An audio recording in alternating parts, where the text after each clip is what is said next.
इस वीडियो में आपको बहुत ज्यादा मजा आने वाला है क्योंकि पिछले पार्ट के बाद से जितने भी एपिसोड आए थे वो सभी हमने इस वीडियो में कवर कर लिए हैं। वैसे आप जानते ही हो कि हमें इस तरह की लॉन्ग वीडियोस बनाने में कितनी मेहनत लगती है, इसलिए इस वीडियो को बिल्कुल एंड तक देखना और लाइक और शेयर जरूर कर देना। तो अब तक की कहानी में हमने देखा कि एंड्रोमेलियस को रोकने के लिए हाउ शेन ने डेथ रियलम पर हमला करना शुरू कर दिया था। सबसे पहले वो जाकर एंड्रोमेलियस के फोर्थ सन से फाइट करते हैं जिसने वैंगी और प्रिंस के फादर मतलब किंग को मार दिया था, जिस वजह से वो भी यहाँ हाउ शेन का साथ दे रहे थे। हाउ शेन और उसकी टीम यहाँ अपने प्रॉमिस को पूरा करते हुए वैंगी और प्रिंस को उनका बदला पूरा करने में मदद करती है, जिसके बाद हाउ शेन उन्हें प्लान समझाता है और उन्हें वहाँ से भेज देता है और फिर वो अपनी टीम को 3 पार्ट्स में डिवाइड करते हुए एंड्रोमेलियस के बाकी 3 बेटों से लड़ने चला जाता है। वैसे जब यहाँ जिया यू का ग्रुप एंड्रोमेलियस के थर्ड सन से फाइट कर रहा था तभी वहाँ पर फोर्थ सन आ जाता है जिसे ये ऑलरेडी मार चुके थे। हालांकि वो फोर्थ सन यहाँ थर्ड सन की मदद करने के बजाय उस पर ही हमला कर उसी चाकू मार देता है, जो चीज उन्हें समझ नहीं आती। पर अब इस पार्ट की शुरुआत में हमें पता चलता है कि वो फोर्थ सन असल में मैकडल था। उसने पहले फोर्थ सन को देखा हुआ है, इसलिए वो उसका भेष बनाकर आया था। इस चीज से अभी थर्ड सन को गुस्सा आ जाता है और वो मैकडल पर हमला करता है, जिससे मैकडल नॉर्मल हो चुका था और यहाँ वापस चेरी के पास आ चुका था। इसके बाद वो सभी मिलकर उस पर हमला करने लगे थे, जिस दौरान चेरी ने अपने फायर बियर को भी समन कर लिया था। यहाँ पर वो मिलकर हमला कर रहे थे, जिस वजह से थर्ड सन को अब लड़ने में प्रॉब्लम हो रही थी। वैसे यहाँ वो उसका मजाक उड़ा रहे थे, इस वजह से उसे बहुत गुस्सा आ रहा था। हालांकि गुस्से में वो यहाँ हमला करते हुए कहता है कि तुम मुझे कभी नहीं मार सकते क्योंकि मैं फिर से रिबॉर्न हो जाऊंगा। इतना कहते हुए वो वहाँ सारी एनर्जी एब्सॉर्ब करने लगता है। वो अभी खुद को ब्लास्ट करने वाला था। इस एनर्जी को एब्सॉर्ब करने की वजह से यहाँ चेरी उसके करीब आ रही थी, जो देखते हुए फायर हर्मिट वॉरियर उसे दूर हटाता है और यहाँ अपने असुरा स्लैश से उस थर्ड सन पर हमला करता है। तभी ज़ायू भी आगे आकर उसकी मदद करने लगता है, लेकिन उसी दौरान थर्ड सन बहुत ही तेजी से ब्लास्ट करता है और उसकी स्पिरिट यहाँ उस सैक्रिफाइसिंग पिलर में चली जाती है। अभी उस धमाके के बाद ज़ायू और फायर हर्मिट वॉरियर कहीं दिख नहीं रहे थे, जिस वजह से चेरी उदास थी। लेकिन तभी वो वहाँ उसके पीछे आ जाते हैं क्योंकि वो सही टाइम रहते वहाँ से हट गए थे। अब ये अपने प्लान के हिसाब से यहाँ पर हाउए को बुलाते हैं और कुछ ही सेकंड्स में वो वहाँ उड़ते हुए आ जाता है। अभी चेरी को डाउट था कि हाउए अकेले उस सैक्रिफाइसिंग पिलर को डिस्ट्रॉय कर पाएगा कि नहीं, लेकिन हाउए ने कुछ ही सेकंड्स में उस पिलर को डिस्ट्रॉय कर दिया था। साथ ही पहली बार की तरह वो यहाँ भी इस पिलर की एनर्जी को एब्सॉर्ब कर लेता है। वैसे इसके बाद ये फैसला करते हैं कि ये जाकर अब लिंजी और उसके ग्रुप की मदद करेंगे, जिससे इनका मिशन जल्द से जल्द पूरा हो सके।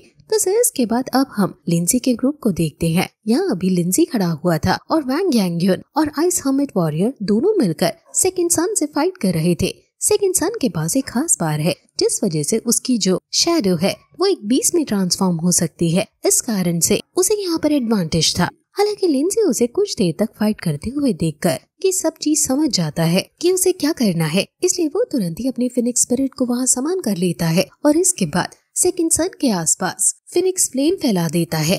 उसने ये फ्लेम थोड़ी दूर फैलाई थी। हालांकि सेकंड सन को कुछ भी समझ नहीं आ रहा था। वो तो हंसने लगता है और कहता है कि तुम पूरे ही बेवकूफ हो, तुम इन फ्लेम से मेरा कुछ नहीं बिगाड़ सकते। हालांकि अब जब फिर से आइस हर्मिट वॉरियर और वैंग यांग्युन हमला करती है तो वो यहाँ अपने शैडो बीस्ट को समन करने लगता है, लेकिन जैसे ही यहाँ लिंजी एक इशारा करता है तो अचानक वो फिनिक्स फ्लेम्स ग्लो करने लग जाती हैं, जिस वजह से वहाँ इतनी ज्यादा लाइट चारों तरफ से फैलने लगी थी कि सेकंड सन की शैडो क्रिएट ही नहीं हो पा रही थी। वो सिर्फ अपने शैडो बीस्ट के भरोसे था, जिस वजह से यहाँ उसके पास लड़ने की और कोई टेक्निक ही नहीं थी। इस कारण आइस हर्मिट वॉरियर और वैंग यांग्युन मिलकर हमला करते हुए उसे बहुत आसानी से हरा देते हैं और उसकी स्पिरिट यहाँ वापस सैक्रिफाइसिंग पिलर में चली जाती है। जिसके बाद इन्होंने इशारा करते हुए यहाँ पर हाउए को बुला लिया था और हाउए आते ही इस सैक्रिफाइसिंग पिलर को भी डिस्ट्रॉय कर देता है और साथ ही इसकी एनर्जी भी एब्सॉर्ब कर लेता है।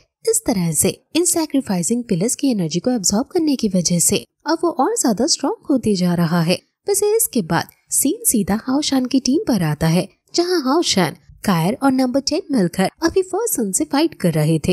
ये चीज हम पिछले पार्ट में ही देख चुके थे कि फर्स्ट सन की बॉडी में 2 सोल्स हैं, एक उसकी खुद की और एक उसकी बहन की, जिस वजह से उसके पास डबल पावर थी। इस कारण से उसे हरा पाना इनके लिए बहुत मुश्किल हो रहा था। लेकिन फाइट के दौरान ये तीनों नोटिस करते हैं कि फर्स्ट सन और उसकी बहन के बीच बिल्कुल भी कोऑर्डिनेशन या टीम वर्क है ही नहीं वो अभी झगड़ रहे थे कि हाओशन और उसके ग्रुप को कौन खत्म करेगा। इस चीज का फायदा उठाते हुए यहाँ कार हाओशन से कहती है कि हमें बस थोड़ा सा टीम वर्क दिखाना होगा, ये बहुत आसानी से हार जाएंगे। उसकी ये बात बिल्कुल सच साबित होती है क्योंकि यहाँ पहले वो कुछ नॉर्मल अटैक्स करते हैं और उसके बाद अचानक ही हाओशन वह फर्स्ट सन के पीछे जाकर हमला करता है। जिस दौरान कायर सामने से हमला कर रही थी, अभी वो दोनों लड़ने में लगे हुए थे। इस वजह से वो यहाँ पीछे से हाओशन को आता हुआ नहीं देख पाते और हाओशन का अटैक उन्हें लग जाता है। हालांकि अभी उन्हें बहुत गुस्सा आ रहा था क्योंकि इस अटैक की वजह से उनका एक हाथ कट चुका है, लेकिन अभी भी वो टीम वर्क के बजाय लड़ने में लगे हुए थे। तभी यहाँ हाओशन अगले अटैक के लिए तैयार हो जाता है और साथ ही कायर भी अपनी 6 पाथ सर्कुलेशन टेक्निक को एक्टिवेट कर लेती है। वो दोनों ही यहाँ मिलकर हमला करते हैं। यहाँ लड़ने की वजह से फर्स्ट सन नहीं बच पाता और अटैक की वजह से मर जाता है। अभी उसकी और उसकी बहन की सोल यहाँ सैक्रिफाइसिंग पिलर में जा चुकी थी, इसलिए हाओशन अब यहाँ हाउवे को बुलाने वाला था और उसके पहले वहाँ नंबर 9 पहुँचता है। नंबर 9 कहता है कि वो वांग यू और प्रिंस को सेफली प्लान के हिसाब से जगह पर पहुँचा चुका है, जिस पर हाओशन उसकी तारीफ करता है और इसके बाद वो हाउवे को बुलाता है। यहाँ हाउवे आते ही उस सैक्रिफाइसिंग पिलर को भी डिस्ट्रॉय कर देता है, जिससे हाउवे की पावर तो बढ़ती ही है पर साथ ही एक सिग्नल भी रिलीज हो जाता है, जिस चीज से सभी को पता चल चुका था कि उनका पहला स्टेप कामयाब हो चुका है। अब बारी है सेकंड स्टेप की, जो कि है खुद एंड्रोमेलियस को हराना। वैसे यहाँ पर तीनों सैक्रिफाइसिंग पिलर डिस्ट्रॉय होने की वजह से वो सैक्रिफाइसिंग फॉर्मेशन टूट चुका था, जिसके कारण इन सभी की गर्दन पर जो स्नीक मार्क था वो गायब हो जाता है। वहाँ दूसरी तरफ अभी वांग यू के क्लैन मेंबर्स भी बहुत ज्यादा खुश हैं क्योंकि उनकी गर्दन पर से भी वो निशान हट चुका है। इसका मतलब अब वो सेफ हैं। अब इसके बाद सीन एंड्रोमेलियस पर आता है, जो कि अपने सैक्रिफाइसिंग फॉर्मेशन को डिस्ट्रॉय होता देख बहुत गुस्से में थी। वो समझ जाती है कि उसके तीनों बेटे मारे जा चुके हैं और साथ ही तीनों सैक्रिफाइसिंग पिलर भी डिस्ट्रॉय हो गए हैं। अभी उसे बहुत गुस्सा आ रहा था, लेकिन वो जानती है कि उसे अभी गुस्सा ना करते हुए अपने प्लान को कंटिन्यू करना होगा, जिसके लिए वो अपने ब्लड का सैक्रिफाइस करते हुए एक बार फिर उस सैक्रिफाइसिंग फॉर्मेशन को क्रिएट करती है, जिससे वो स्नेल गॉड की पावर को एब्सॉर्ब कर सके। लेकिन इस ब्लड सैक्रिफाइसिंग फॉर्मेशन की वजह से अभी उसकी पावर बहुत कम हो चुकी है, जिससे उसे हरा पाना आसान है। हालांकि इससे वो फॉर्मेशन फिर से क्रिएट होने लगता है। अभी हाओशन और उसके दोस्त बहुत ज्यादा हैरान थे। तभी वहाँ एक एनर्जी फैलती है, जिसके कारण उसकी गर्दन पर फिर से वो स्नेक डेमन मार्क आ जाता है। अभी उसे देखकर वो हैरान हो ही रहे थे कि तभी अचानक से वो गायब होकर एक अजीब सी जगह आ जाते हैं। यहाँ पर उन्हें एंड्रोमेलियस लेकर आई थी क्योंकि अब वो इन्हें कंट्रोल कर सकती है। अभी यहाँ पर हाओशन के दोस्त हाओशन से कह रहे थे कि हम यहाँ कैसे आए और वो सैक्रिफाइसिंग फॉर्मेशन फिर से कैसे क्रिएट हो गया, जिस पर हाओशन उन्हें सारी बात बताता है। वो कहता है कि एंड्रोमेलियस ने अपने ब्लड को सैक्रिफाइस करते हुए सैक्रिफाइसिंग फॉर्मेशन क्रिएट किया है, लेकिन इसकी वजह से उसकी पावर कम हो चुकी है, इसलिए हम यहाँ से निकलकर उसे खत्म कर सकते हैं, लेकिन हमें ये सब बहुत ज्यादा जल्दी करना होगा। ये सुनने के बाद यहाँ हीलर तुरंत ही उस जगह पर लगे बैरियर को डिस्ट्रॉय करने लगता है, लेकिन वो बैरियर बहुत ज्यादा ताकतवर था। तभी एंड्रोमेलियस यहाँ उनसे कहती है कि तुम लोग फालतू में मेहनत कर रहे हो, तुम यहाँ से नहीं निकल सकते। और इसके बाद वो इस जगह को डिस्ट्रॉय करने लगती है, जिसकी वजह से वहाँ जमीन पर क्रैक्स आ जाते हैं और बहुत बड़े बड़े गड्ढे बन जाते हैं जहाँ लावा भरा हुआ था। वैसे तभी सीन चेंज होकर यहाँ एंड्रोमेलियस के पास आता है। हम देखते हैं कि वहाँ अभी दूर से छिपकर प्रिंस उसे ही देख रहा था, लेकिन अभी वो आगे बढ़कर हमला नहीं करता है क्योंकि ये सही वक्त नहीं है। वो अभी अपनी तलवार की तरफ देख रहा था। वो कहता है कि मेरी बहन अभी तक लगता है क्लैन मेंबर्स के पास नहीं पहुंची। तभी सीन चेंज होकर उसकी बहन वांग यू पर आता है। वो अपने क्लैन के पास पहुंच चुकी थी, लेकिन जब वो उन्हें समझा रही थी तो उसके क्लैन मेंबर उसकी बात मानने से मना कर देते हैं। असल में वो उनसे यहाँ पर एक खास फेथ रिचुअल करने का कह रही थी, जिससे उस तलवार की असली पावर्स एक्टिवेट होती हैं, लेकिन उसके क्लैन मेंबर्स ऐसा करने से मना कर देते हैं, ये कहकर कि हम हमारे क्लैन से भागकर यहाँ आए हैं। अगर हम इस तरह के किसी रिचुअल को परफॉर्म करेंगे तो वो स्नेक डेमन्स हमारा पता लगा लेंगे और हमें भी खत्म कर देंगे। और वैसे भी वो तलवार तुम्हारे पास नहीं है और तुम हमारी किंग नहीं हो कि हमें तुम्हारे ऑर्डर्स मानने पड़े। हालांकि वांग यू ने समझाने की कोशिश करती है, पर वो मान ही नहीं रहे थे। दूसरी तरफ यहाँ सीन अब वापस हाओशन पर आता है। हम देखते हैं कि उसके दोस्त किसी तरह से उस जगह पर खुद को बचाने की कोशिश कर रहे थे। तभी चेरी वहाँ लावा में गिरने लगती है, लेकिन हाओशन उसे बचा लेता है। अब हाओशन ने उसे तो बचा लिया था, लेकिन तभी वो लावा ब्लास्ट करता है हाओशन इससे उस लावा में गिर सकता था, लेकिन उसी दौरान वहाँ पर हावे पहुँच जाता है। उसने 3 सैक्रिफाइसिंग पिलर की एनर्जी को एब्सॉर्ब किया है, जिस वजह से यहाँ इस जगह की एनर्जी का उस पर कोई फर्क नहीं पड़ रहा था। अभी ये देखते हुए हाओशन ने तुरंत ही अपने चारों हर्मिट वॉरियर्स को समन कर लिया था। आइस हर्मिट वॉरियर को छोड़कर वो बाकी तीनों से कहता है कि वो उसके दोस्त को यहाँ से बाहर निकाले, जो सुनने के बाद नंबर 9 तुरंत ऊपर जाते हुए उस बैरियर को डिस्ट्रॉय कर देता है, जिससे ये लोग यहाँ से निकल पाए। वैसे यहाँ पर आइस हर्मिट वॉरियर अभी उस बर्फ को जमाने की कोशिश कर रहा था। वैसे बाहर अब सूरज निकलने ही वाला है और सूरज के निकलते ही एंड्रोमेलियस स्नेल गॉड की पावर एब्सॉर्ब करना शुरू कर देगी। इस वजह से वो खुश थी क्योंकि अब उसे कोई नहीं रोक सकता। लेकिन तभी वहाँ एक बहुत तेज धमाका होता है। ये धमाका अभी हाओशन के चारों हर्मिट वॉरियर्स की वजह से हुआ था, क्योंकि उन्होंने अपनी पावर को कंबाइन करते हुए उस जगह को डिस्ट्रॉय कर दिया था जहाँ पर वो कैद थे। असल में वो जगह यहाँ एंड्रोमेलियस की सैक्रिफाइसिंग फॉर्मेशन वाली की जगह जस्ट नीचे थी। वो लोग वहाँ से निकलते हुए आ रहे थे। वैसे इस अटैक की वजह से अभी हाओशन के चारों हर्मिट वॉरियर्स को कुछ देर का आराम चाहिए होगा अपनी एनर्जी को पूरी तरह से रिकवर करने के लिए। इसका मतलब वो हाओशन की मदद नहीं कर पाएंगे। हालांकि यहाँ अभी हाओशन और बाकी सभी को आता देख एंड्रोमेलियस उन पर हमला करना शुरू कर देती है और प्रिंस को यही सही मौका लगता है हमला करने का, इसलिए वो आगे आकर एंड्रोमेलियस पर हमला करने लगता है। लेकिन एंड्रोमेलियस को पता चल चुका था, इसलिए वो उसके हमले को रोकते हुए उसे दूर हटा देती है। वैसे उसी दौरान बाकी सभी वहाँ पहुँचते हैं। यहाँ एंड्रोमेलियस उनसे कह रही थी कि तुम बेवकूफ हो, तुम मुझे नहीं हरा सकते। और तभी सूरज निकल जाता है। वो कहती है स्नेल गॉड की पावर को एब्सॉर्ब करने का, पर तभी अचानक से समय रुक जाता है। और ऐसा प्रिंस की वजह से हुआ था, क्योंकि वहाँ वैंग यू ने अपने क्लैन मेंबर्स को मना लिया था उस फेथ रिचुअल को परफॉर्म करने के लिए, जिसकी वजह से प्रिंस यहाँ कुछ मिनट के लिए टाइम को रोक सकता है। इसी टाइम में हाओशन और बाकी सभी को एंड्रोमेलियस को हराना होगा। वो लोग यहाँ हमला करने लगते हैं। एंड्रोमेलियस अभी उनसे बच रही थी, पर उसे थोड़ी प्रॉब्लम हो रही थी क्योंकि उसके पास अभी अपनी पूरी पावर्स नहीं है। पर तभी वो यहाँ प्रिंस पर हमला करना शुरू कर देती है। हालांकि हाओशन सही टाइम पर आगे आकर उसे बचा लेता है। इसके बाद हाओशन के सभी दोस्त एंड्रोमेलियस पर हमला करने लगते हैं। अभी एंड्रोमेलियस को इस चीज से बहुत गुस्सा आ रहा था, इसलिए वो कहती है कि मैं भी देखती हूँ कि तुम कितनी देर तक मुझे रोक पाते हो। और इतना कहते हुए वो अपने डेमन गॉड पिलर को वहाँ समन करना शुरू कर देती है। वैसे उस डेमन गॉड पिलर को समन होने में थोड़ा सा समय लगेगा, इसलिए हाओशन सभी से कहता है कि यही मौका है इसे हराने का, वरना फिर हम इसे नहीं रोक पाएंगे। इसके बाद हाओशन कायर के अलावा बाकी सभी से कहता है कि वो जाकर इस डेमन पिलर को समन होने से रोकें, जिस दौरान वो कायर के साथ मिलकर एंड्रोमेलियस को हराएगा। यहाँ उसके दोस्त हाँ करते हुए सीधा डेमन गॉड पिलर पर हमला करना शुरू कर देते हैं, जिस दौरान हाओशन कायर के साथ मिलकर एंड्रोमेलियस से फाइट कर रहा था। कायर ने भी यहाँ अपनी गॉड पावर एक्टिवेट कर ली थी, लेकिन फिर तभी उन दोनों के अटैक्स एंड्रोमेलियस को ज्यादा डैमेज नहीं पहुंचा पा रहे थे, क्योंकि एंड्रोमेलियस का बैटल एक्सपीरियंस इनसे ज्यादा है। भले ही अभी वो लगभग इन्हीं के लेवल की होगी, लेकिन वो जानती है कि किस अटैक से किस तरह से बचना है। हालांकि दूसरी तरफ वहाँ हाओशन के बाकी दोस्त अपनी सबसे बेस्ट टेक्निक का इस्तेमाल कर रहे थे उस डेमन गॉड पिलर को रोकने के लिए, लेकिन कोई भी टेक्निक काम नहीं आती। इस चीज से वो समझ चुके थे कि इसे रोकना नामुमकिन है, इसलिए वो यहाँ टाइम वेस्ट ना करते हुए हाओशन और कायर की मदद करने के लिए नीचे आ जाते हैं, जहाँ अब वो भी एंड्रोमेलियस के साथ फाइट कर रहे थे। लेकिन एंड्रोमेलियस उन सभी के अटैक से बच रही थी। तभी अचानक एंड्रोमेलियस का लेवल बढ़ जाता है। ऐसा इस वजह से हुआ क्योंकि वो डेमन गॉड पिलर आधा समन हो चुका है, इसलिए उसने थोड़ी सी पावर एंड्रोमेलियस को दे दी है। इस वजह से अब एंड्रोमेलियस को हरा पाना और ज्यादा मुश्किल हो गया था। लेकिन हाओशन अपने सभी दोस्त से कहता है कि डरने की बात नहीं है, हम मिलकर आज इसे हरा कर ही रहेंगे। जिस पर उसके सभी दोस्त और कायर कहती है कि हाँ, हम इसे जरूर हराएंगे। जिसके बाद इन्होंने अपने अटैक्स एक साथ यूज करना शुरू कर दिया था। हम देखते हैं कि कायर ने भी अपनी गॉडली पास को एक्टिवेट करते हुए एनर्जी को रिलीज कर दिया था,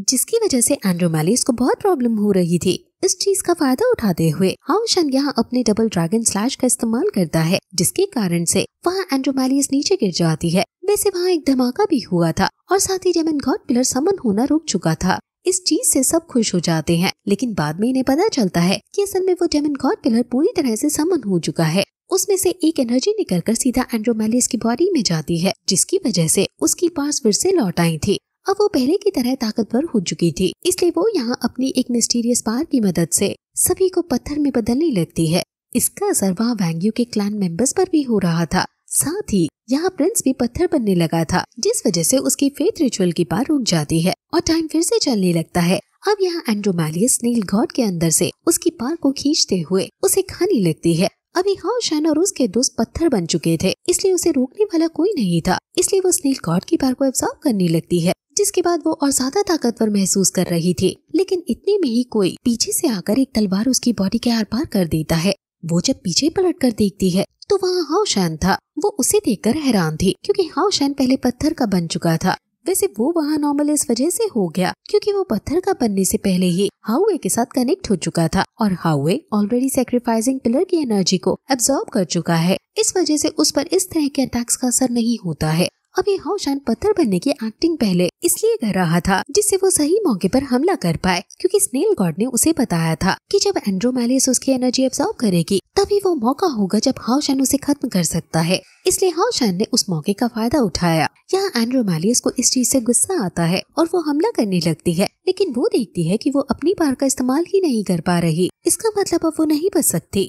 वो ये चीज देखकर बहुत ज्यादा हैरान थी। वैसे उसे चोट लगने की वजह से यहाँ उसकी पार ने काम करना बंद कर दिया था, जिस कारण हाओ शैन के सारे दोस्त भी पहले की तरह ठीक हो जाते हैं। वैसे अब यहाँ एंड्रोमेलियस कहती है कि तुमने मुझे मार दिया, लेकिन तुम भी यहाँ से जिंदा बचकर नहीं जाओगे। जिसके बाद वो एक डिस्ट्रक्टिव अटैक करते हुए वापस यहाँ अपने डेमन गॉड पिलर में लौट जाती है। मतलब उसका क्राउन वापस जा चुका था। इसका मतलब अब वो कुछ सालों तक तो लौटकर आ ही नहीं सकती। लेकिन यहाँ जो डिस्ट्रक्टिव अटैक उसने किया था वो एक बहुत बड़ा धमाका करने वाला था।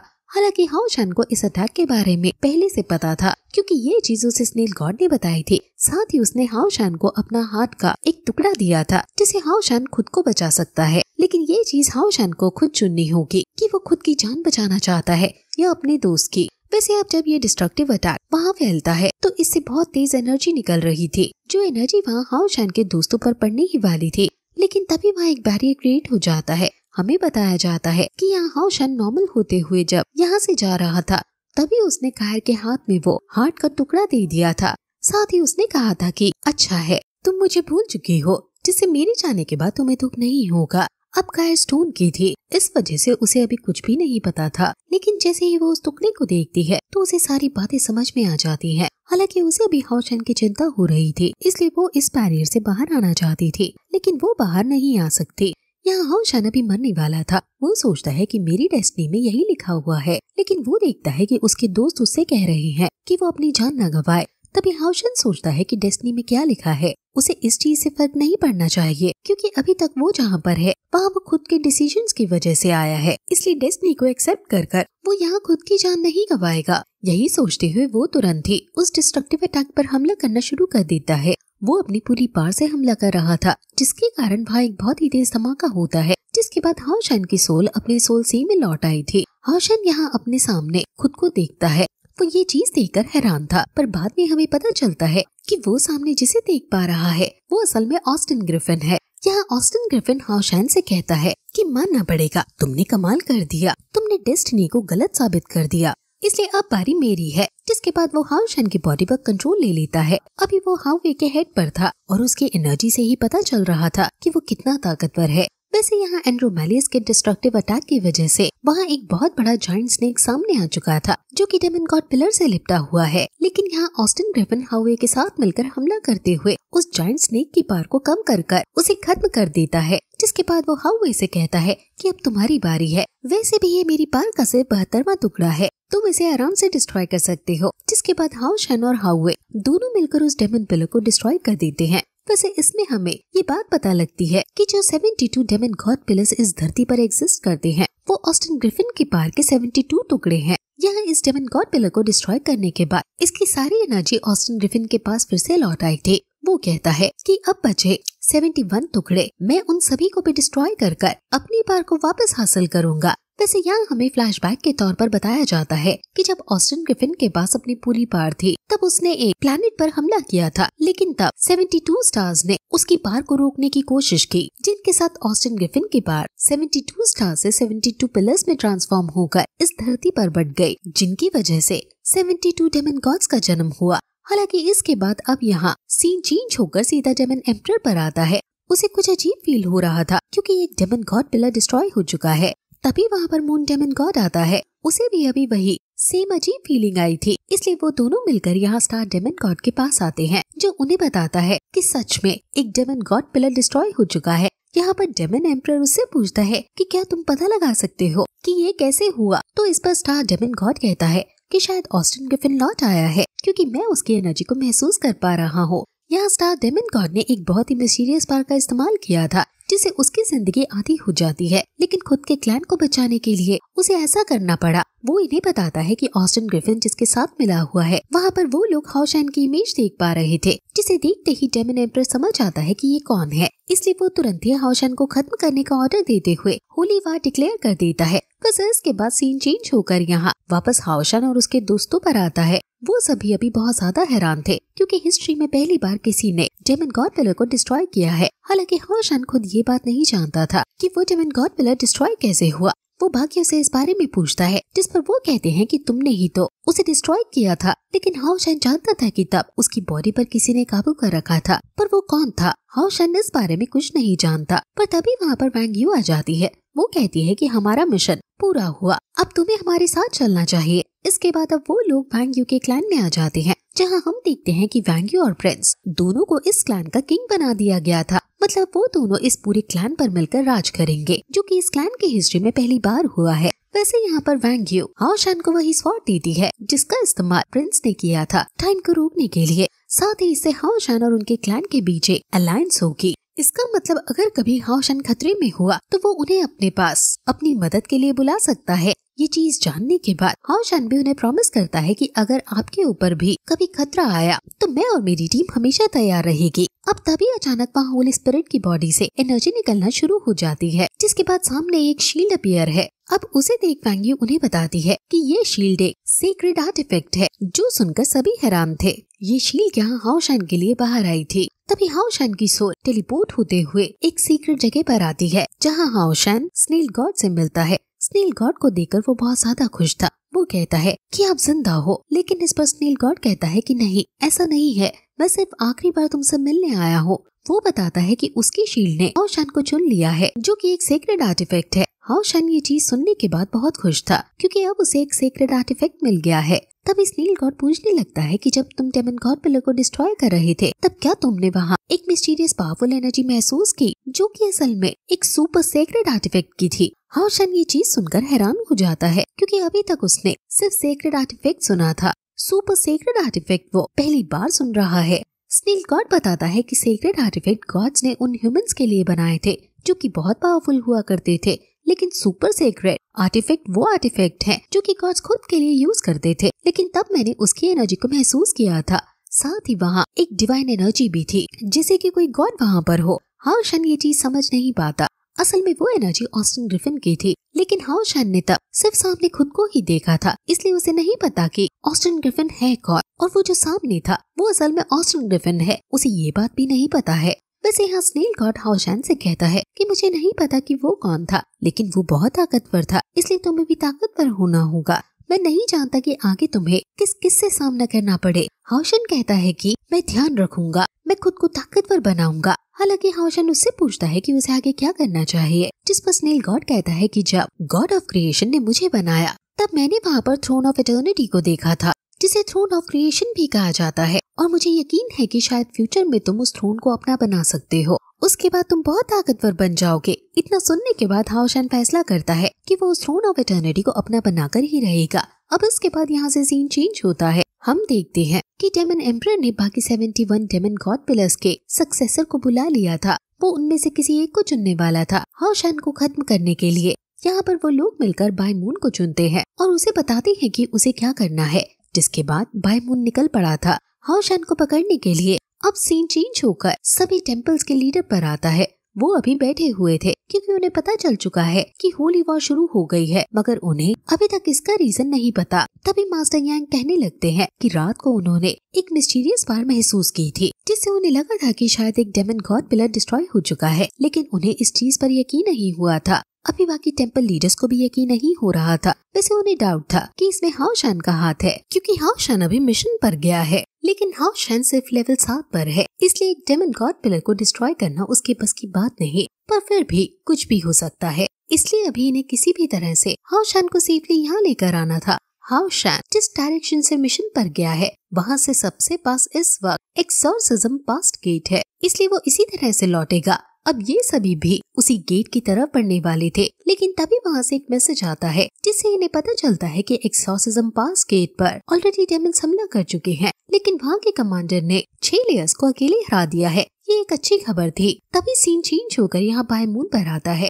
इसे अभी हाओशान और उसके ग्रुप को पकड़ना था, जिसके लिए उसी माउंटेन के पास आ जाता है जहाँ से हाओशान और उसका ग्रुप निकलने की कोशिश करेंगे। ये यहाँ आकर यहाँ के डेमन आर्मी कैंप के चारों कमांडर से मिलता है और कहता है कि उन्हें हाओशान को खत्म करना है। इसके बदले डेमन एम्परर उन्हें इनाम देंगे, जो सुनकर सभी खुश हो जाते हैं। यहाँ पर बायमून जानता था कि इतने बड़े पहाड़ पर हाओशान और उसके ग्रुप को ढूंढना नामुमकिन के बराबर है, इसलिए वो अपनी पार से सभी जानवरों को कंट्रोल करने लगता है। इससे अब वो जानवर जो कुछ भी देखेंगे वो यहाँ बायमून भी देख सकता है। इससे वो पता लगा लेगा कि हाओशान और उसका ग्रुप कहाँ है। जो चीज यहाँ हाओशान और उसके दोस्त समझ चुके थे, इसलिए वो सेफली आगे बढ़ रहे थे।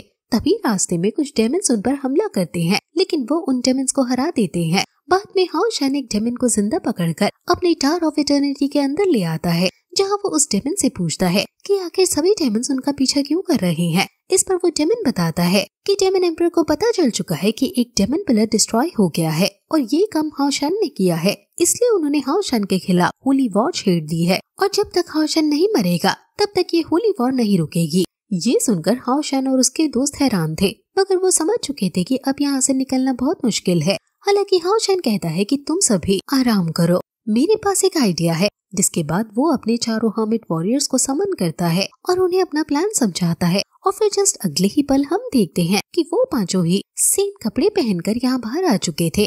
यहाँ पर उनमें से 4 अभी डेमन कमांडर के 4 आर्मी कैंप पर हमला करेंगे और वहाँ से चुपचाप निकल जाएगा। वैसे देखा जाए तो नॉर्मली हाओशान ही चुपचाप निकलेगा, लेकिन हाओशान का प्लान कुछ और भी हो सकता है। इस चीज के बारे में वहाँ बायमून को आइडिया लग चुका था। जब उसे पता चलता है कि 4 आर्मी कैंप पर हमला हो गया है, तो यहाँ बाकी 4 कमांडर अपने अपने आर्मी कैंप को प्रोटेक्ट करने के लिए जाने लगते हैं। लेकिन तभी बायमून जंगल के उन जानवरों की मदद से पता लगाता है कि एक 5वां मेंबर भी यहाँ से भाग रहा है, इसलिए वो उन चारों कमांडर को उस 5वें मेंबर पर हमला करने का ऑर्डर देता है, क्योंकि वो समझ चुका था कि यही 5वां मेंबर असल में हाओशान है। जिसके बाद कुछ ही देर में ये चारों कमांडर वहाँ हाओशान के पास आ चुके थे। वो उस पर हमला करते हैं, लेकिन हाओशान उनसे बचने की कोशिश कर रहा था। वो चारों हाओशान को पहले मारना चाहते थे, इस वजह से अब उन्हीं में झगड़ा होने लगता है, क्योंकि जो हाओशान को खत्म करेगा उसे डेमन एम्परर की तरफ से इनाम दिया जाएगा। अब वो फैसला करते हैं कि वो आपस में लड़कर ये डिसाइड करेंगे कि उनमें से उस इनाम का हकदार कौन है। अब जब वो यहाँ लड़ रहे थे, तभी वहाँ से बायमून इनसे कहता है कि अगर तुम लोगों ने ये बचकानी हरकतें बंद नहीं की तो मैं वहाँ आकर तुम सभी को जान से मार दूंगा। जो सुनकर वो अब वापस से यहाँ हाओशान का पीछा करने लगे थे। वो कुछ ही देर में हाओशान को घेर लेते हैं और उस पर हमला करने लगते हैं और कहते हैं कि तुम अब बचकर कहीं नहीं जा सकते, तुम अब हमारे प्लान में फंस चुके हो। हालांकि तभी हाओशान कहता है कि मैं नहीं, बल्कि तुम हमारे प्लान में फंस चुके हो। इसके बाद वो अपने सर पर से वो कपड़ा हटाता है, जिसके बाद उन्हें पता लगता है कि ये तो हाओशान है ही नहीं, ये तो फीमेल हर्मिट वॉरियर था और यहाँ इसका काम खत्म हो चुका है। इसलिए ये वापस यहाँ से सीधा टावर ऑफ इटर्निटी में लौट जाता है और वहाँ जाकर वो हाओशान को बताता है कि मेरा काम पूरा हुआ, मेरे पास और एनर्जी नहीं थी, इसलिए मैं आ गया और नहीं रोक पाया। इस पर हाओशान कहता है कि कोई बात नहीं, तुमने अपना काम कर लिया है, अब हमारी बारी है। इसके बाद हाओशान वहाँ से भागने लगता है।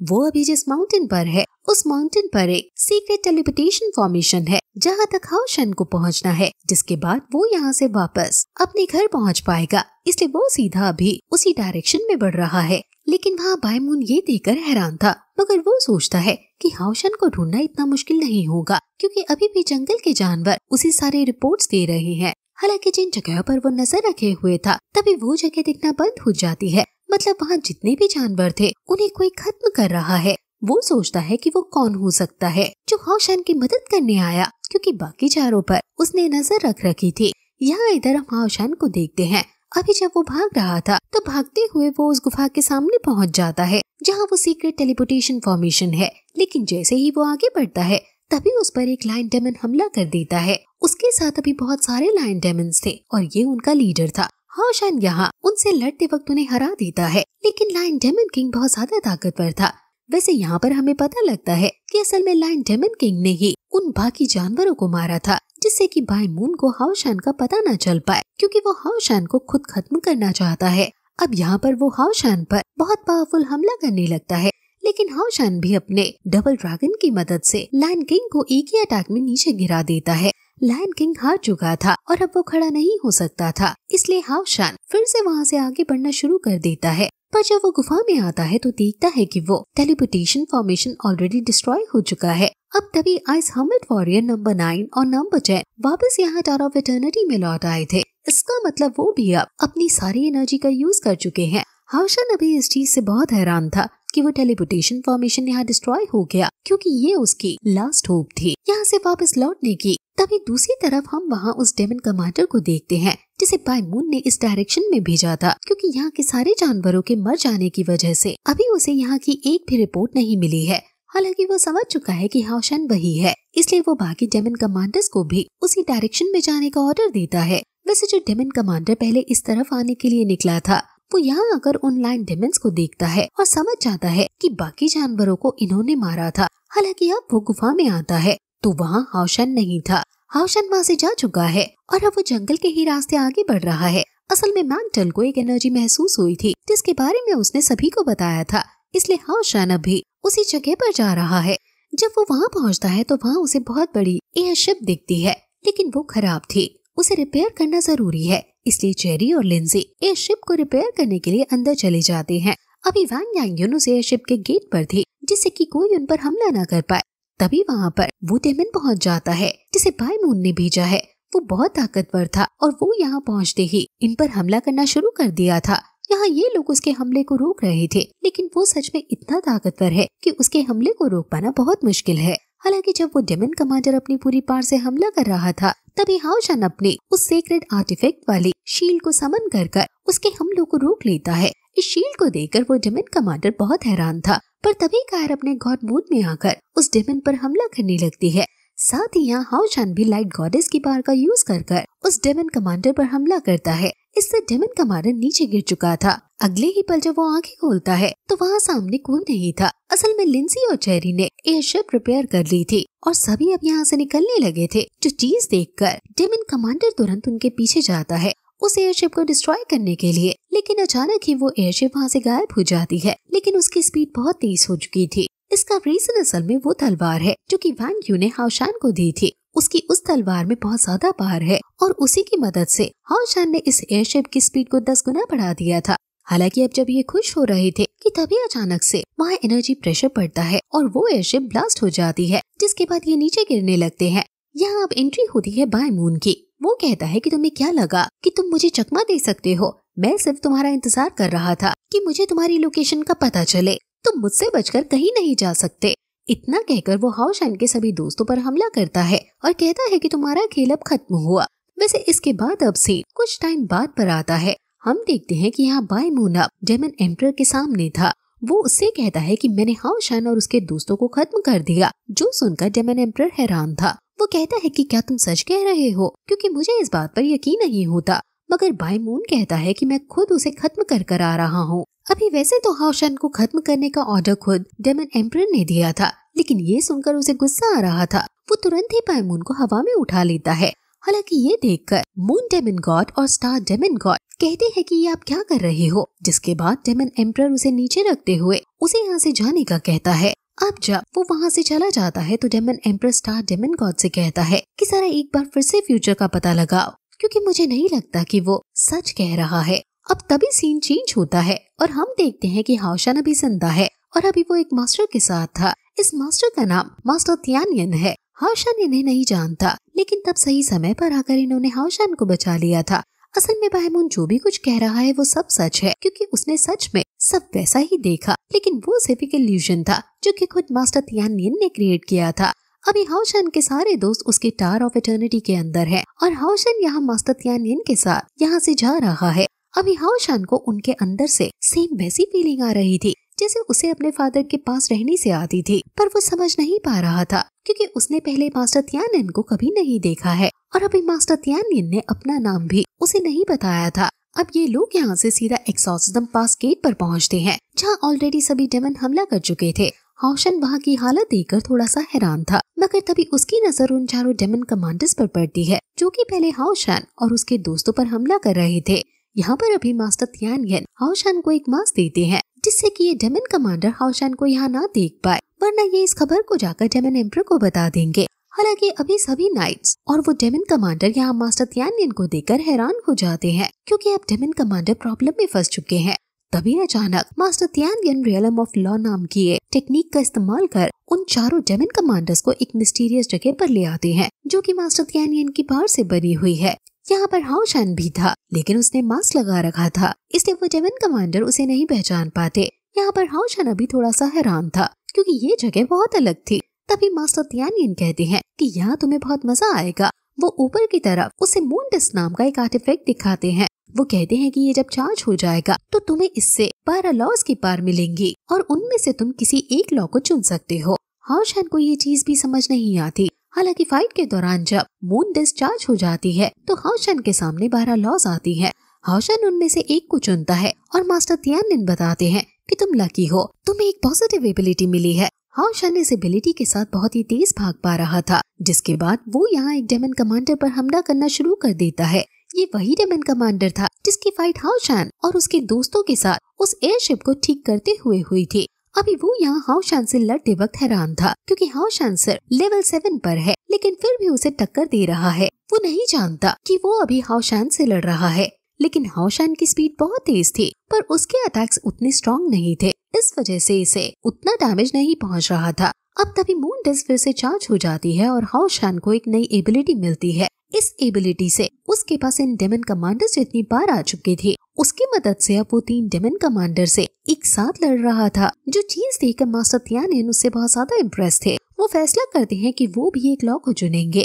अब जब वो एक लॉ चुनते हैं तो उनका पैड लक काम करता है, जिस वजह से उन्हें अब कुछ मिनट्स तक यहाँ पर लड़ने की परमिशन नहीं है। इसी कारण से वो एक दलदल में धंसने लगे थे। वो हाओशन से कहते हैं कि वो उनकी चिंता ना करे क्योंकि वो कुछ मिनट्स में बाहर आ जाएंगे, लेकिन यहाँ जाते जाते वो एक डेमन कमांडर को अपने साथ लेकर जाते हैं। हालांकि बाकी डेमन कमांडर अभी खुश थे क्योंकि वो हाओशन से फाइट कर उसे हरा सकते हैं, लेकिन हाओशन हार मानने वालों में से नहीं है, वो उनसे लड़ रहा था। तभी अचानक वो डेमन कमांडर मिलकर हाओशन पर बहुत ज्यादा पावरफुल हमला कर देते हैं, जिससे हाओशन को बहुत ज्यादा डैमेज पहुंचता है। लेकिन उसी समय अचानक ही वो मून डिस्क फिर से चार्ज हो चुकी थी और हाओशन ने एक लॉ को चुन लिया था। ये लॉ रिवर्सल लॉ था। इसकी वजह से हाओशन को जो डैमेज पहुंचा था वो उन डेमन कमांडर्स की बॉडी पर चला गया है। वो सभी इस चीज से बहुत ज्यादा इंजर्ड हो चुके थे और हाओशन यहाँ पूरी तरह से रिकवर हो गया था। तभी मास्टर तियानयेन और वो दूसरा कमांडर वहाँ उस दलदल से बाहर आ जाते हैं। मास्टर तियानयेन ने ऑलरेडी उस डेमन कमांडर को हरा दिया है।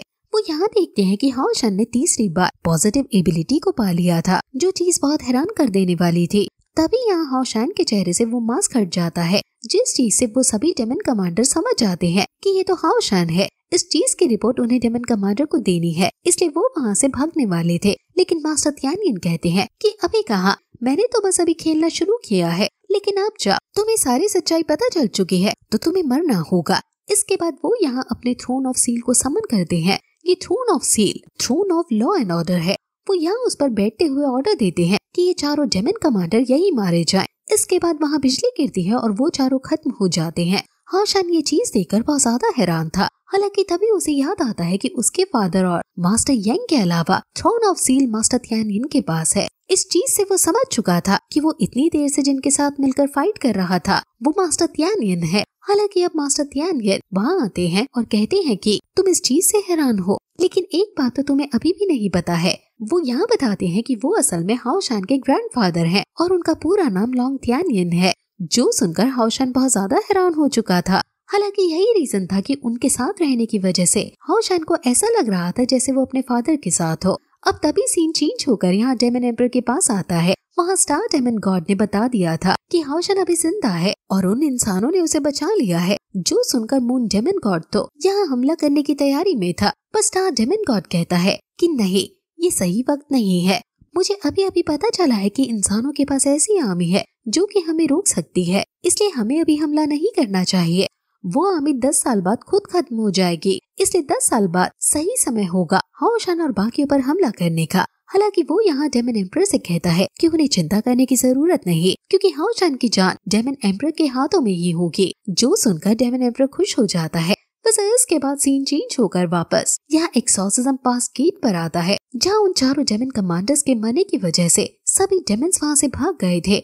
इसलिए अब हाओशान और मास्टर तियानियन जाकर मास्टर शैंगवेन से मिलते हैं। यहाँ पर कायर के फादर और मदर भी थे। तभी हाओशान टावर ऑफ एटर्निटी से सभी को बाहर लेकर आता है। यहाँ भी मास्टर शैंगवेन कायर को देखकर बहुत ज्यादा खुश थे। वो उसकी तरफ बढ़ते हैं, लेकिन कायर पीछे हट जाती है, जिसके बाद हाओशान उन्हें सारी सच्चाई और इस मिशन की पूरी कहानी बताता है। तभी कायर के मदर और उसके फादर, साथ ही उसके ग्रैंडफादर मास्टर शैंगवेन इस चीज से थोड़े दुखी थे कि कायर की सारी मेमोरीज चली गयी। लेकिन वो ये बात जानते थे क्योंकि इतनी कम एज में डिवाइन अवेकनिंग कर लेने की वजह से ऐसा हुआ है। वैसे अब मास्टर थियानियन हाओशान से पूछते हैं कि आखिर वो डेमन कमांडर तुम्हारे पीछे क्यों पड़े थे और वो तुम्हारे जिंदा होने की खबर जाकर डेमन एम्परर को क्यों देना चाहते थे। इस पर हाओशान कहता है कि इसका रीजन अच्छी तरह से तुम्हें नहीं बता सकता, पर शायद वो इस वजह से मेरे पीछे पड़े थे क्योंकि हमने एक डेमन गॉड पिलर को डिस्ट्रॉय कर दिया था।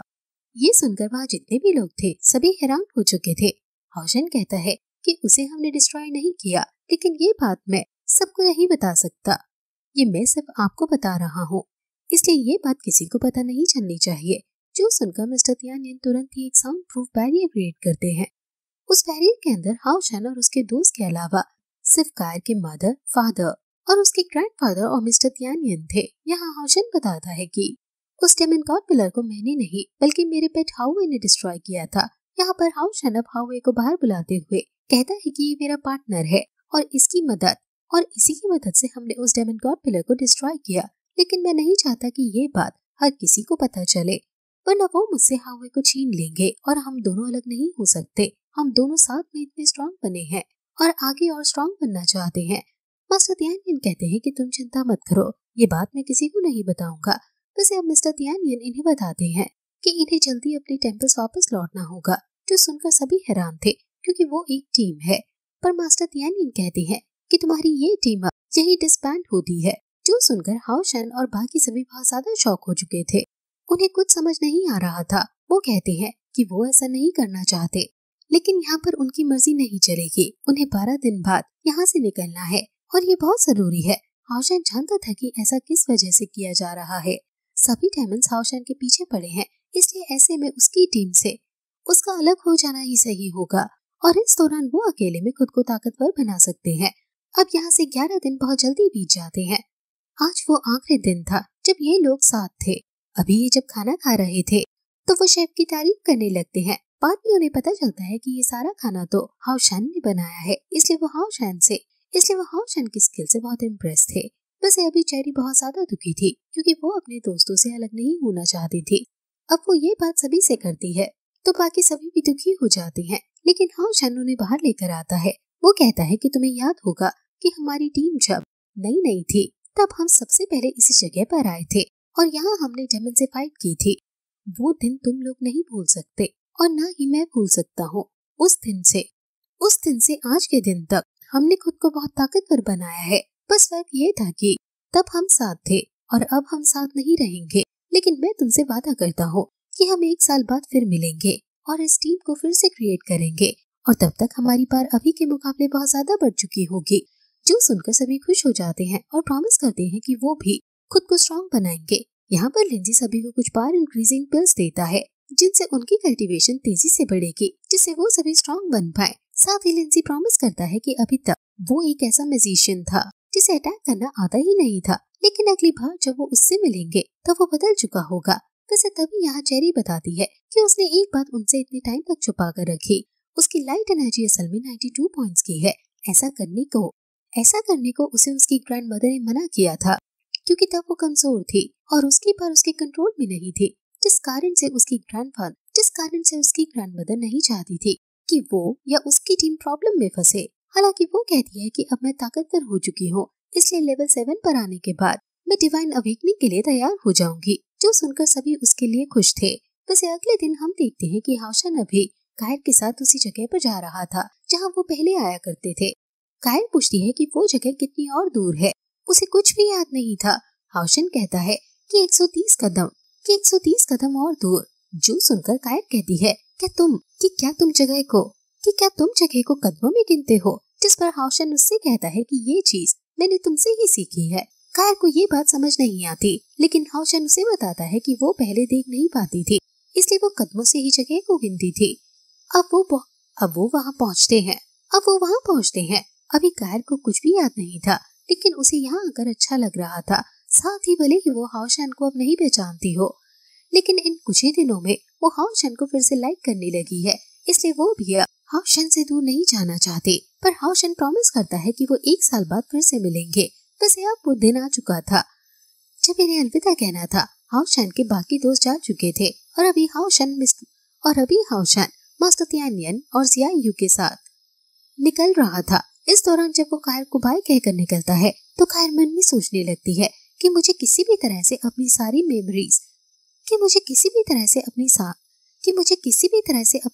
मेमोरीज वापस चाहिए, क्योंकि ये लड़का जब कुछ ही दिन में मुझे इतना पसंद आ गया तो ये मुझे पहले कितना पसंद होगा।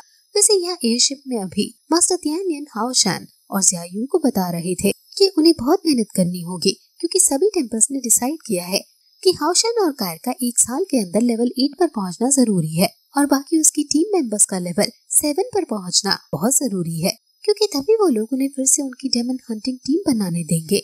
अभी जियायू ये सुनकर थोड़ा गुस्सा हो जाता है और कहने लगता है कि अब कैसी बातें कर रहे हो, इतनी कम एज में लेवल 8 पर अभी तक कोई नहीं पहुंचा है। लगता है आप लोग हमारी डेमन हंटिंग टीम फिर से बनने ही नहीं दोगे। पर मास्टर तियानियन कहते हैं कि नहीं, इसमें मैं कुछ नहीं कर सकता। हालांकि तभी हाउशन कहने लगता है कि हम ये करके दिखाएंगे। मास्टर तियानियन को हाउशन पर भरोसा है, इसलिए वो कहती है कि हाँ मैं जानता हूँ, इसलिए हमने ये फैसला किया है कि तुम सबकी ट्रेनिंग को और ज्यादा बढ़ा दिया जाएगा। वैसे अगले सीन में अब हाउशन यूलोंग पास नाम की जगह पर पहुंच चुका था। वो यहाँ पहली बार आया है, इसलिए वो आसपास देख ही रहा था कि तभी उसे एक आवाज सुनाई देती है। वो जैसे ही पीछे पलटता है तो देखता है कि वहाँ उसकी मदर खड़ी हुई थी। वैसे अभी वो दोनों ही एक दूसरे को देखकर बहुत ज्यादा खुश थे। अगले सीन में हम देखते हैं कि यहाँ हाउशन की मदर उसे अपने घर की तरफ ले जा रही थी। ये घर सेम वैसा ही है जैसे घर में हाउशन बचपन में रहा करता था।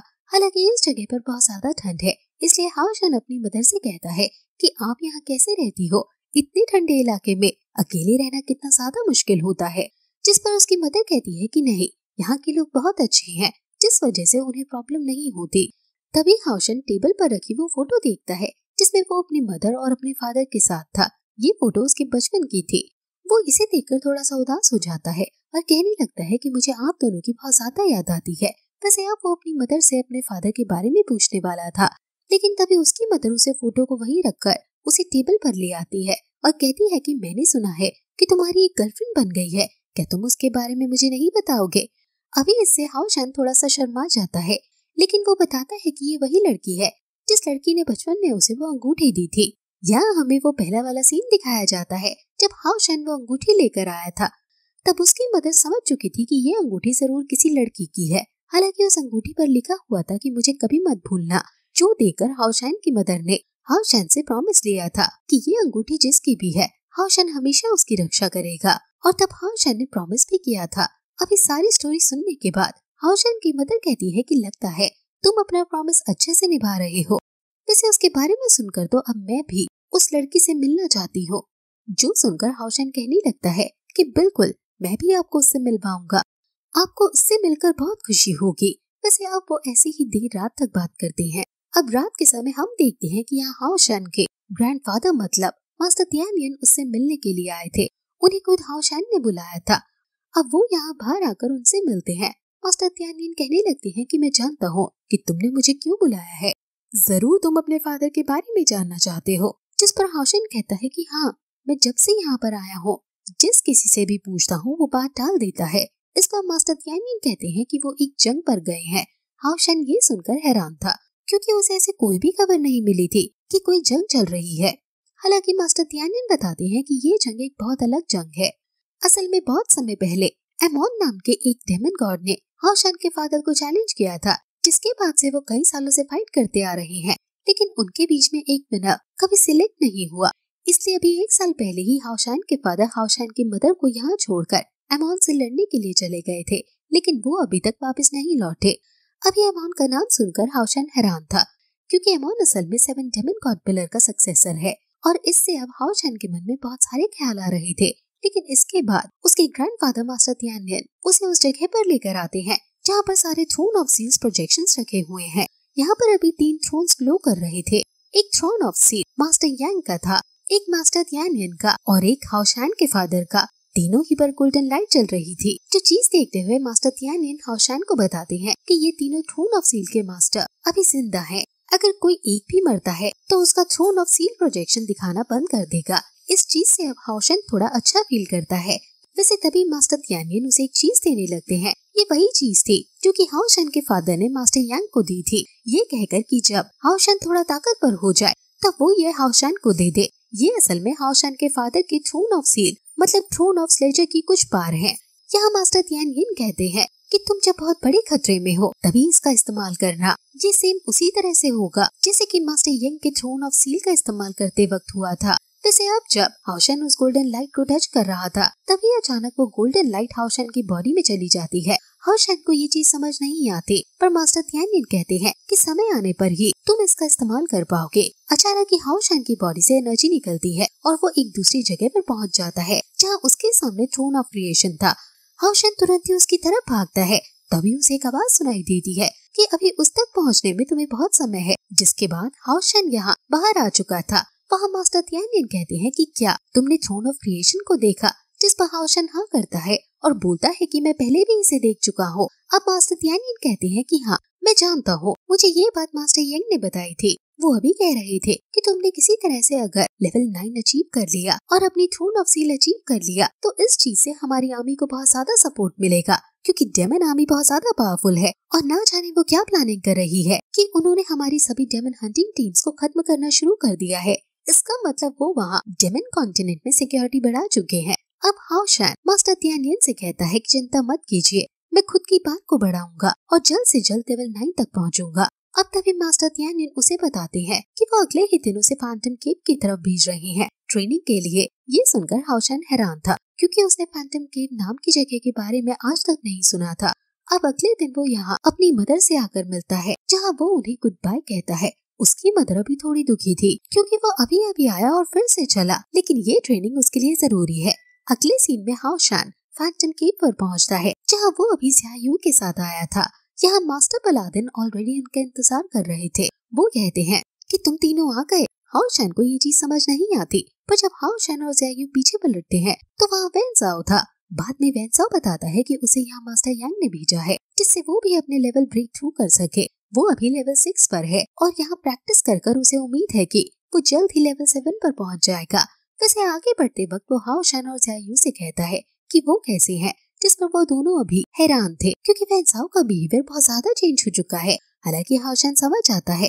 वो कहता है कि हम ठीक है, पर वेनसाओ अभी भी उनसे सेम सवाल पूछ रहा था। इसलिए हाओशान कहता है कि हाँ मैं जानता हूँ, चेरी भी ठीक है। ये सुनकर वेनसाओ खुश हो जाता है। वो कहता है कि क्या वो भी मेरी बात करती है, जो सुनकर ज़ियायू कहता है कि हाँ बात तो करती है, पर वो अक्सर सिर्फ तुम्हारी बुराई ही करती है। हाओशान यहाँ ज़ियायू से कहता है कि तुम उसे परेशान मत करो। वैसे अब वो उस गुफा के अंदर आ चुके थे। यहाँ वो देखते हैं कि अंदर की एनर्जी बाहर की एनर्जी के मुकाबले बहुत ही ज्यादा डेंस है। वहाँ पर इन्हें एक नाइट मिलता है जिसने हाओशान के फादर का आर्मर पहन रखा था। इन्हें उस नाइट से लड़ाई करनी है और ये बताने के बाद वो नाइट इन पर हमला करने लगा था। ये तीनों मिलकर उसके हमले को रोकते हुए जवाबी हमला कर रहे थे, लेकिन इस दौरान ये नोटिस करते हैं कि ये नाइट बहुत ज्यादा ताकतवर है, इसे हराना इतना आसान नहीं होगा। यहाँ उस नाइट की जो टेक्निक्स थी उन्हें देखकर वेनसाओ कहता है कि ये टेक्निक्स कितनी कमाल की हैं। मैंने पहले ये टेक्निक्स नहीं देखी, अगर हो सके तो हमें सीख लेना चाहिए, ये वॉर के दौरान हमारे बहुत काम आएंगे। तभी वो नाइट अपने कुछ क्लोन्स क्रिएट कर लेता है, जो देखकर हाओशान कहता है कि तुमने बिल्कुल सही कहा, हमें यहाँ इसलिए लाया गया है जिससे हम इस 1 साल तक लड़ कर इसकी सारी टेक्निक्स को सीखें। अब तभी सीन चेंज होकर चेरी के पास आ जाता है, जो कि अपनी ग्रैंड मदर से कह रही थी कि मुझे सोल सेंड ट्रायल देना है। उसकी ग्रैंड मदर को उसकी चिंता होती है, पर चेरी इस चीज के लिए बहुत ज्यादा सीरियस लग रही थी, इसलिए उसकी ग्रैंड मदर उसे नहीं रोक पाती। अब एक बार फिर सीन चेंज होता है और हम हीलर के पास आते हैं। वहाँ अभी उसके सामने बहुत सारे पावरफुल वॉरियर्स हैं जिनसे उसे लड़कर खुद को स्ट्रॉन्ग बनाना था। अब इसके बाद हम वैंग यांग युन को देखते हैं। अभी उसके टेम्पल के लीडर उसे ज़ेंग फेंग से मिल पाते हैं। वो कहते हैं कि यही तुम्हारी ट्रेनिंग में तुम्हारी मदद करेगा। अब सीन फिर से चेंज होता है और हम वहाँ मैजिकल टेम्पल पर आते हैं जहाँ लिंजी पहुँच चुका था। वो अपने ग्रैंडफादर से कहता है कि मुझे अटैक टाइप मैजिक सीखना है, जो सुनकर उसके ग्रैंडफादर हैरान थे। लेकिन लिंजी उन्हें यकीन दिलाता है कि वो भागेगा नहीं, क्योंकि उसके पास सिर्फ 1 साल का समय है खुद को ताकतवर बनाने का। जो सुनकर उसके ग्रैंडफादर खुश हो जाते हैं और उसे सिखाने के लिए मान जाते हैं। अब यहाँ आखिर में हम कायर को देखते हैं। वो इस वक्त असासिन टेम्पल के सीक्रेट रियलम में ट्रेनिंग के लिए जा रही थी। इस चीज से उसके ग्रैंडफादर, फादर और मदर तीनों ही बहुत दुखी थे, क्योंकि अभी उसके लिए इस तरह की ट्रेनिंग करना बहुत खतरनाक हो सकता है, क्योंकि उसकी एज और पार अभी कम है। लेकिन कायर उनसे कहती है कि उसे स्ट्रॉन्ग होना होगा, क्योंकि उसके पास सिर्फ 1 साल का समय बचा है और वो अपनी टीम की डेप्यूटी लीडर है। इसलिए उसे किसी भी कीमत पर खुद को ताकतवर बनाना होगा, वरना वो सबसे कमजोर रह जाएगी। और इसके बाद वो वहाँ से चली जाती है। अब यहाँ इस सीन के बाद सीधा 1 साल बाद पर सीन आता है। हमें यहाँ नरेटर वॉइस बता रही थी कि इस 1 साल में होली वॉर कंटिन्यू चलती रही और तभी से 6 टेम्पल्स पूरी कोशिश कर रहे हैं डेमन्स को रोकने की, लेकिन डेमन्स रोकने का नाम ही नहीं ले रहे। वैसे इसी बीच हमें ये भी बताया जाता है कि हाओ चैन के ग्रैंडफादर यानी मास्टर तियान येन हाओ चैन को फैंटम केव की तरफ भेजकर सीधा अपने बेटे जिंग यू को ढूंढने के लिए 7 डेमन गॉड पिलर के सक्सेसर आमन के पास चले गए थे। लेकिन अब उन्हें भी 1 साल हो चुका है और वो लौटे नहीं है। ये चीज बहुत ज्यादा सीरियस थी, क्योंकि 2 डिवाइन नाइट्स अब यहाँ उनकी आर्मी में नहीं है और उनका कोई अता पता भी नहीं है। इसी समय जैसे ही 1 साल पूरा होता है, तभी यू लॉन्ग पास पर एक डेमन आर्मी हमला कर देती है, जहाँ अभी यू लॉन्ग पास के नाइट्स को लड़ने में बहुत ज्यादा प्रॉब्लम हो रही थी, जिस वजह से वो डेमन्स यहाँ सिटी में भी घुसने लगे थे। अभी हम वहाँ हाओ शान की मदर को देखते हैं, जो एक बच्चे की मदद कर रही थी। लेकिन तभी एक डेमन उनकी तरफ हमला करता है, पर उसी समय वहाँ एक ड्रैगन नाइट आकर उन्हें बचा लेता है। हालांकि अब वो ड्रैगन नाइट और उसके साथी मिलकर उन डेमन्स को खत्म करने लगे थे, पर तभी एक स्पीयर आकर उन ड्रैगन नाइट्स के कैप्टन को लगती है और वो नीचे गिर पड़ता है। ये स्पीयर वैगर नाम के एक डेमन गॉड ने फेंकी थी, जो कि 62वें डेमन गॉड पिलर का सक्सेसर है। उसे यहाँ देखकर वो ड्रैगन नाइट बहुत ज्यादा हैरान था। वो तुरंत एक नाइट को ऑर्डर देता है कि वो ये खबर सीनियर्स तक पहुँचाए, लेकिन इतने में ही एक दूसरा डेमन गॉड यहाँ उस नाइट को खत्म कर देता है। इसका नाम एंड्रे है और ये 65वें डेमन गॉड पिलर का सक्सेसर है। अभी तो डेमन गॉड्स को यहाँ सिटी के बीचों बीच आता देख वो ड्रैगन नाइट्स कैप्टन बहुत ज्यादा हैरान था। अब तभी वो यहाँ इस पर हमला करते हैं। ये सोचते हैं कि शायद ये उनका अंत है, लेकिन इतने में ही लाइटनिंग स्वॉर्ड वहाँ उसके सामने आकर एक शील्ड क्रिएट कर लेती है और फिर वहाँ हाओ शान, जिया यू और वैंग जाओ की एंट्री होती है, जो कि 1 साल की ट्रेनिंग के बाद यहाँ यू लॉन्ग पास वापस लौट आए थे। हालांकि अब इन्हें यहाँ देखकर अभी वो ड्रैगन नाइट का कैप्टन पहचान नहीं पा रहा था।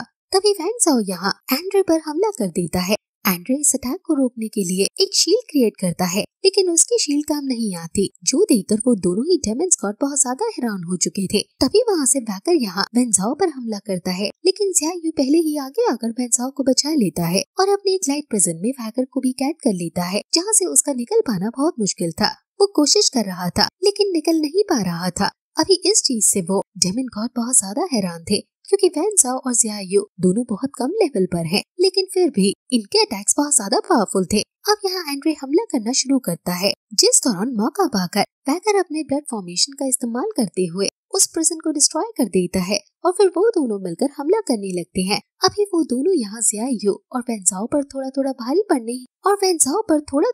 पड़ने ही लगे थे कि तभी हाओ शान मैदान में आता है और यहाँ आकर वो एक सीक्रेट टेक्निक का इस्तेमाल करता है, जो कि उसने फैंटम केव में सीखी थी। उस एक टेक्निक का सिर्फ एक ही बार इस्तेमाल करने से उसने यहाँ इन दोनों डेमन्स को हरा दिया था, जो देखकर सभी ड्रैगन नाइट्स बहुत ज्यादा हैरान हो चुके थे।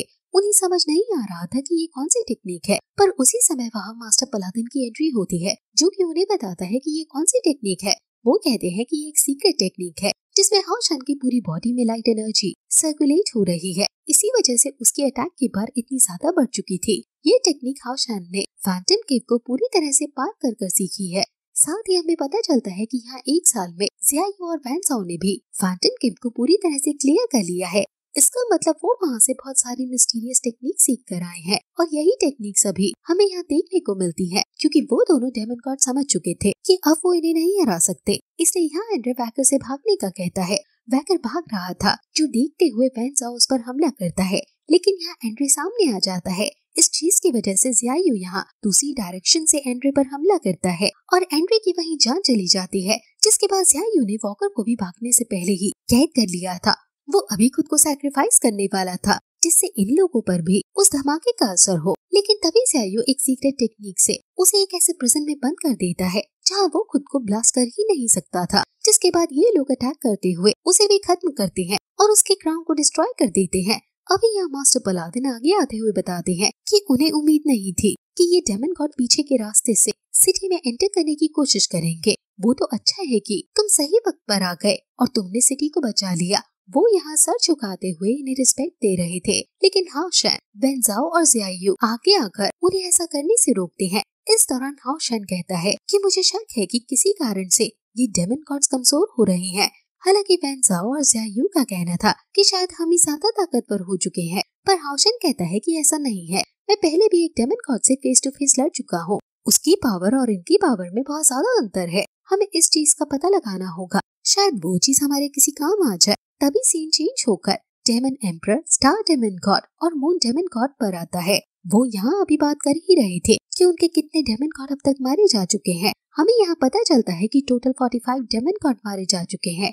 हालांकि यहाँ पर एक चीज मैं कंफर्म कर दूं कि यहाँ सिर्फ डेमन गॉड मारे गए हैं, उनके पिलर्स अभी भी खड़े हुए हैं। इसका मतलब वो फ्यूचर में रिवाइव हो सकते हैं, लेकिन उन्हें अभी समय लगेगा और उनके न होने की वजह से डेमन आर्मी कमजोर पड़ रही है। हालांकि इन्हें अभी इस चीज का कारण समझ नहीं आ रहा था, क्योंकि डेमन गॉड को मारना इतना आसान नहीं है। लेकिन बाद में डेमन एम्परर उन्हें ऐसी जगह पर लेकर आता है जहाँ बाकी डेमन पिलर्स के प्रोजेक्शन थे। वो वहाँ कहता है कि हमने जब से एक डेमन पिलर खोया है तब से बाकी डेमन्स कमजोर होने लगे हैं, इसलिए हमें अभी मेन फोकस ऑस्टिन ग्रिफिन पर लाना होगा। अगर हम उसे किसी तरह से खत्म कर उसकी एनर्जी का इस्तेमाल करें तो हम उसे एक डेमन पिलर को फिर से रिवाइव कर सकते हैं, जिससे हमारे बाकी डेमन गॉड्स का कॉन्फिडेंस और पावर फिर से लौट आएगी। अब सीन चेंज होकर यहाँ वापस हाओशेन, वेन्ज़ाओ और ज़ियायू पर आता है। वो तीनों अभी नहा रहे थे, जिस दौरान हाओशेन वेन्ज़ाओ से पूछता है कि अब वो आगे क्या करने वाला है। वो बताता है कि वो और उसकी टीम एक मिशन पर जाने वाले हैं, इसलिए उसे अपनी टीम से जाकर मिलना होगा। इस पर हाओशेन और ज़ियायू कहते हैं कि तुम बहुत लकी हो, क्योंकि अभी हम तो हमारी टीम से मिल ही नहीं सकते, क्योंकि हमें अभी एक और टेस्ट पास करना है। जो सुनकर वेन्ज़ाओ उन्हें ऑल द बेस्ट कहता है। इसके बाद में वो कुछ कहना चाहता था, लेकिन वो शर्मा रहा था, पर वेन्ज़ाओ उससे कहता है कि कह दो, वैसे भी हम तुम्हारे सारे सीक्रेट जानते हैं। जिसके बाद वेन्ज़ाओ एक लॉकेट निकालता है और कहता है कि क्या तुम ये लॉकेट चेरी को दे दोगे। जो सुनकर हाओशेन कहता है कि नहीं, इसे तुम ही देना, पर वेन्ज़ाओ कहता है कि नहीं, मैं अभी उतना ताकतवर नहीं हुआ हूँ कि उसे प्रोटेक्ट कर सकूं, इसलिए अभी मैं उसके सामने नहीं आना चाहता और मुझे लगता है कि वो शायद अभी भी मुझसे गुस्सा है, इसलिए ये तुम ही उसे दे देना। अब तभी हाओशेन बोलता है कि नहीं, ये तुम्हें ही उसे देना चाहिए, पर वेन्ज़ाओ इस पर नहीं मान रहा था। जो देख ज़ियायू उस लॉकेट को ले लेता है और कहता है कि अगर तुम ये उसे नहीं देना चाहते तो इसे मैं ही रख लेता हूँ, वैसे भी ये मुझे अच्छा लग रहा है। जिसके बाद वो ऐसे ही हंसी मजाक करने लगते हैं। अब सीन सीधा अगले दिन पर आता है। हम देखते हैं कि वो तीनों तैयार थे और यहाँ हाओशेन और ज़ियायू वेन्ज़ाओ को गुड बाय कह रहे थे। वेन्ज़ाओ के जाने के बाद ये अभी मास्टर पलादिन से आकर मिलते हैं। मास्टर पलादिन इन्हें बताते हैं कि इनका एक आखिरी टेस्ट खुद डिवाइन थ्रोन लेने वाला है। जिसके बाद हाओशेन एक अलग कमरे में पहुंचता है, जहां अभी वो बहुत एक्साइटेड था इस टेस्ट को देने के लिए। लेकिन इसी के साथ ये पार्ट यहीं पर खत्म हो जाता है। इस वीडियो को लाइक और शेयर जरूर से कीजिएगा, जिससे हम ऐसे ही लॉन्ग वीडियोस आपके लिए लाते रहे।